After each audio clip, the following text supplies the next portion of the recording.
दोघजण होते आणि बरोबर काल 11ला आली. काल सकाळी 11 वाजता आले होते. 11 वाजता आले. आम्ही जेवून उठलो होतो. मी भांडे घासली होती. भांडे घासून किचन मध्ये जायचं होते, डायरेक्ट घरात घुसले. तिथे कपाट उचाकलं. नाही आल्यानंतर ते काय म्हटले असतील ना तुम्हाला, तुमच्याशी बोलले? म्हटले तुमचं बँकेचं पासबुक आहे का? म्हटलं आहे ते म्हणे मग तुम्हाला वरून पैसे चालू आहे का? म्हटलं नाही आम्हाला पैसे बिसे काय नाही. आणि मग हे केलं, त्यांनी पुस्तकं सापडू लागले मला त्या कपाटामध्ये. तुमच्या बरोबर? हा, आमच्या बरोबर, माझ्या बरोबर. आणि ते कॉर्नरचा कप्पा पण उचाकला. संगमनेर तालुक्याच्या पठार भागातील आंबीखालसा येथे शुक्रवार दिनांक 28 जून रोजी अज्ञातांनी भरदिवसा घरात घुसून आम्ही डॉक्टर आहे, तुम्हाला शासनाची मदत मिळवून देतो असे म्हणत बँक पासबुक शोधण्याच्या बहाण्याने वयोवृद्धांचे 2 तोळ्याचे सोन्याचे मणिमंगळसूत्र चोरी केल्याची घटना घडली आहे. धोंडाबाई गंगाराम माने ह्या 85 वर्षीय वृद्ध महिला आपल्या पतीसोबत आंबीखालसा येथे राहत आहे व मुलगा नोकरीनिमित्त नाशिक येथे वास्तव्यास आहे. माने दाम्पत्य वयोवृद्ध असल्याने व त्यांना काहीच कामधंदा होत नसल्याने ते घरीच असतात. शुक्रवारी सकाळी घरीच असताना दोघे अज्ञात इसम आले व त्यांना म्हणाले की आम्ही डॉक्टर आहोत, तुमचे काही दुखत आहे का? तुम्हाला काही शासकीय योजना सुरू आहेत का? तुमचे पासबुक द्या, तुम्हाला शासनाच्या योजना सुरू करून देतो असे म्हणाले. वयोवृद्ध आजी घरातील कपाटात पासबुक शोधण्यासाठी गेल्या होत्या. त्याचवेळी त्या दोघा अज्ञात इसमांपैकी एक जणाने पासबुक शोधण्याचा बहाणा करून घरात उचकापाचक करू लागला व त्याला स्टीलच्या डब्यात ठेवलेले पासबुक सापडले व तो घेऊन आला व पासबुक फोटो घेतल्यानंतर म्हणाला की आजी तुम्हाला 8 दिवसात शासनाचे पैसे सुरू होतील असे म्हणत ते दोघेही निघून गेले. पासबुक डब्यात ठेवण्यासाठी आजी गेल्या असता त्यांच्या लक्षात आले त्यांचे 2 तोळे सोन्याचे मणिमंगळसूत्र चोरीला गेले आहे. त्याचवेळी मात्र आजीने एकच टाहो फोडला. हे डब्यात ठेवलेलं होतं का तुम्ही? मला काय, मी पूजावरून आले आणि घाईघाईची ठेवून दिले नाही, दुसरीकडे ठेवत असते मी. पूजाला गेलती ना, तर इथे 2 माणसं आले होते बेडशीटावाले. ते का रात्रीचे यांच्याजवळ 7:30ला येऊन बसले होते. मग मला सांगितले बायाने तुमच्या इथे अशाची माणसं बसली होती वाट्यावर, दादा संग बोलत होते. मग मी पूजाचं जेवले नाही काय नाही, तशीच आले. घाईघाई त्यांना स्वयंपाक करून दिला आणि त्यांना जेवायला दिलं आणि पोत काढून ह्या डब्यात ठेवलं. मग ते होते का दुसरे होते काय सांगता येते, पण 2 जण होते आणि बरोबर काल 11ला आली. काल सकाळी 11 वाजता आले होते. 11 वाजता आले. आम्ही जेवून उठलो होतो. मी भांडे घासली होती. भांडे घासून किचन मध्ये जायचं होते, डायरेक्ट घरात घुसले. तिथे कपाट उचाकलं. नाही आल्यानंतर ते काय म्हटले असतील ना तुम्हाला, तुमच्याशी बोलले? म्हटले तुमचं बँकेचं पासबुक आहे का? म्हटलं आहे ते म्हणे मग तुम्हाला वरून पैसे चालू आहे का? म्हटलं नाही आम्हाला पैसे बिसे काय नाही. आणि मग हे केलं, त्यांनी पुस्तकं सापडू लागले मला त्या कपाटामध्ये. तुमच्या बरोबर? हा, आमच्या बरोबर, माझ्या बरोबर. आणि ते कॉर्नरचा कप्पा पण उचाकला. मी गेले, मला म्हणले पाणी दे. मी बाहेर पाणी द्यायला गेले, पाणी दिलं आणि तिकडे गेले. त्या आमच्या नातूला काल आलती ना मॅडम घेऊन, त्याला त्याच्याकडे ते पासबुक दाखवायला. मग ती डायरेक्ट इथे घुसले आणि एवढा डबा मोजका उचाकला, दुसरे कशी काय नाही उचाकली. मग त्यांनी तेव्हापासून पाळत ठेवली का काय करायचं. ते तुम्हाला ओळखायला नाही आले का कोण होते काय? ओळखायला नाही आले कोण येत? नाही, ओळखू नाही आले. म्हणजे बघितलेलेच नाही का तुम्ही कधी? हातात मात्र एकाची काळी बॅग होती, अशी काळी बॅग होती. मी काल तिथे नाही बोलले, मला माझ्या लक्षातच नाही आले. माझ्या आत्ता लक्षात आलं की त्यांच्या हातात बॅग पण होती आणि एक इथेच बसेल होता ह्या बेडवर आणि एक त्या बेडवर तेच उठला ती पांढऱ्या कपड्यावाला. म्हणजे हे तुमच्या इथं बसेल होतं ना, तरी त्याला काय म्हणले नाही इथं आलं तरी. मग तुमच्या लक्षात कसं काय आलं इथं तुमचं चोरी गेले, सोनं चोरी गेले, लक्षात कसं आलं? मी ना, एका बाईने मला लक्षात दिलं आणून, म्हणे तुम्ही पोट डब्यातच ठेवत असताय, हाय का बघा बरं. म्हणून मी बघायला गेले. म्हटलं नाही बाई, मी पोत. म्हणलं मग मी रडत बिडत गेले. त्यांना म्हणले नाही माझ्या डब्यात पोत. त्या बाईने मला लक्षात आणून दिली. पण मी दुसरीकडे ठेवीत असते डब्यातच, पण तिथं ठेवली त्या दिवशी. तिथं नसते ठेवली. किती होतं ते सोनं? सोनं होतं 1.5 पाऊण 2 तोळे. पाऊण 2 तोळे असते.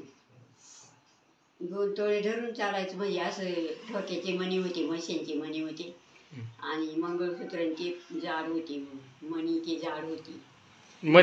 मनी सेपरेट होते का बाजूला? नाही, पोतच ओळेल होती. पोतच ओळेल होती. पोलीस आले होते का काल? हा. पोलीस काय म्हणले? काय नाही म्हणले, असं असं झालं असं सांगितलं. आमच्या जवळच हे वयोवृद्ध दाम्पत्य राहत असून त्यांच्या भोळेपणाचा फायदा उठवून अधिकारी आहे असं भासवून त्यांच्या सोन्याच्या दागिन्यांची चोरी केली. तरी पोलीस प्रशासनाने याची दखल घेऊन या घटनेचा तपास लावावा असे यावेळी सुनीता थोरात म्हणाल्या. काल आमच्या आंबी खालसामध्ये माझ्या शेजारी राहणारे धोंडाबाई गंगाराम माने हे वृद्ध कुटुंब काल भर दिवसा अनोळखी व्यक्ती 2 व्यक्ती आले 11 वाजेच्या सुमारास आणि घरात शिरल्यानंतर त्यांना सांगितलं की आम्ही तुम्हाला शासनाच्या विविध योजना तुम्हाला मिळवून देऊ, त्यासाठी कागदपत्रे पाहिजे. वृद्ध आजी आजोबाला त्यांना वाटलं खरंच अधिकारी आहेत. त्यांनी पण त्यांना घरात घेतलं विश्वासाने, त्यांना घरात बसवलं. त्या आजी आधार कार्ड हे कागदपत्र शोधायला लागले. ते समय त्यांना ते शोधू लागले, पण त्यांनी त्यांच्या भोळेपणाचा फायदा घेऊन त्यांनी त्या वेळेचा डाव साधला आणि त्यांच्या घरातील 2 तोळ्याची पोत एका स्टीलच्या डब्यामध्ये होती आणि त्यांनी त्याचा म्हणजे त्यांचा एक भोळेपणाचा डाव साधून ती पोत त्यांनी एका सेकंदात म्हणजे गहाळ चोरी करून ते पसार झाले. आणि नंतर ते गेल्यानंतर अर्धा 1 तासांनी जेव्हा घरामध्ये शेजारचे जेव्हा म्हटले का, जेव्हा ती शेजारी सांगू लागली का माझ्या घरी अधिकारी आले, तेव्हा बोलले हे अधिकारी तर गावात आज आलेलेच नाही. तेव्हा तिथून पुढे तपास सुरू झाला. तेव्हा घरात चौकशी करीत असता त्या डब्यातली पोत गायब झाली. तर काल आम्ही पोलीस कंप्लेंटही केलेली आहे. पोलिसांनी येऊन इथं चौकशी, पोलीस स्वतः येऊन इथं चौकशी केलेली आहे.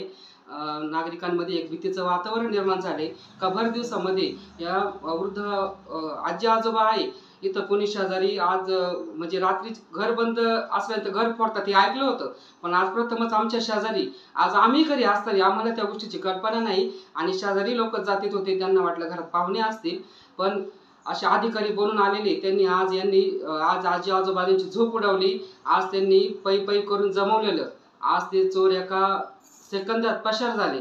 आणि आज मला म्हणजे पोलिसांना किंवा नागरिकांना पोलिसांना प्रशासनाला इतकंच सांगणं आहे की लवकरात लवकर त्या चोरांचा शोध घ्यावा, त्यांना त्यांचा न्याय मिळवून द्यावा. आणि त्यांचा न्याय मिळवून देत असताना आज जे गावामध्ये आज भर दिवसा येण्याचं कोणी धाडस करते ते आमच्या आंबी खालसा गाव असेल, आमची ग्रामपंचायत, आमच्या जे पदाधिकारी असतील त्यांनी ह्या घटनेची माहिती घेता, खबर घेता, या कुठेही घटना दुसरीकडे होता कामा नये याची त्यांनी दखल घ्यावी आणि योग्य तो निर्णय घ्यावा आणि यांना आजी आजोबांना योग्य तो न्याय मिळवून द्यावा एवढीच विनंती आहे. गावागावामध्ये अनेक जण फिरत असून अनेक आमिष दाखवतात, परंतु अशा लोकांना नागरिकांनी थारा देऊ नये व आपली होणारी फसवणूक टाळावी असे आवाहन सरपंच बाळासाहेब ढोले यांनी केले. काल आमच्या गावातील वयोवृद्ध महिला सौ धोंडाबाई गंगाराम माने यांच्या वस्तीवरती 11च्या दरम्यान अनोळखी 2 इसम येऊन त्यांची फसवणूक केलेली आहे.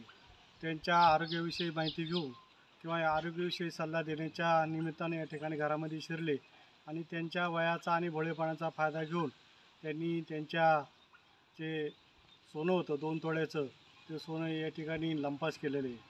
आणि अशा प्रकारच्या अनेक घटना या परिसरामध्ये आमच्या गावामध्ये वारंवार होत असतात.